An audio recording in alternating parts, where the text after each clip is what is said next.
ہیں मेहंदी से इलाज। हदीस नंबर 60 है। अली बिन उबैदुल्लाह अपनी दादी सलिमा उम्मे राफे से रिवायत करते हैं जो रसूलुल्लाह की खिदमत किया करती थी। कितनी खुश नसीब खातून थी। फरमाती हैं कि रसूलुल्लाह को जब कोई जख्म या खराश आ जाती तो आप मुझे हुक्म फरमाते कि मैं उस पर मेहंदी लगाऊं। हदीस की इस जैसी एक और सनद भी है जो इसके हम मानी है। तिरमिजी की रिवायत है 2054 नंबर पर। बड़ी ही खास बात है मेहंदी के हवाले से। आप जानते हैं मेहंदी के बहुत सारे फवायद हैं। हमारे यहाँ तो एज अ कंडीशनर उसे यूज किया जाता है बालों के लिए, जैसे जीनत के लिए भी उसे यूज किया जाता है। लेकिन अगर हम उसे दवा के तौर पर देखें तो पहले लोग यूज किया करते थे। पाँव पे मेहंदी इसलिए लगाते थे कि पाँव की जलन दूर हो जाए, या इसी तरह सर पे और हाथों पे भी मेहंदी इसलिए लगाते थे कि जलन दूर हो जाए।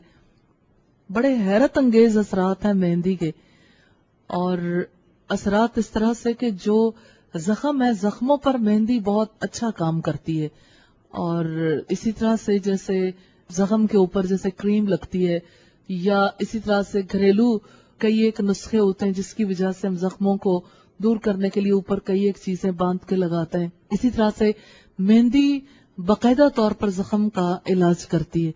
इवन यानी इसके लिए हकीम एडवाइस करते हैं कि आप मेहंदी का पानी अगर रात को मेहंदी के पत्ते भिगो कर रख दें तो मेहंदी का ये पानी जो अंदरूनी जख्मों के लिए भी बड़ा मुफीद है, अगर निहार मुंह सुबह उठ के पिया जाए। अच्छा, अब ये कि जो चीजें हम पढ़ रहे हैं इनमें हर एक का इस्तेमाल हम नहीं देख रहे कि इस्तेमाल किस किस तरह से हो सकता है। आइंदा जो अगला चैप्टर है उसमें कुछ चीजों के इस्तेमालात भी हम देखेंगे। लेकिन इस कोर्स का बुनियादी मकसद ये है कि हम एक और लेवल पर सोचने के काबिल भी हों कि दुनिया में फकत बदन की तकालीफ को दूर करने का वही तरीका नहीं है जो तरीका इस वक्त मेडिकल एजुकेशन के हवाले से हमारे सामने मौजूद है। इसके अलावा भी तरीका है, इलाज मौजूद है जिनसे इंसानियत ने कल फायदा उठाया था और सादगी के साथ लोग आज भी इससे फायदा उठा सकते हैं।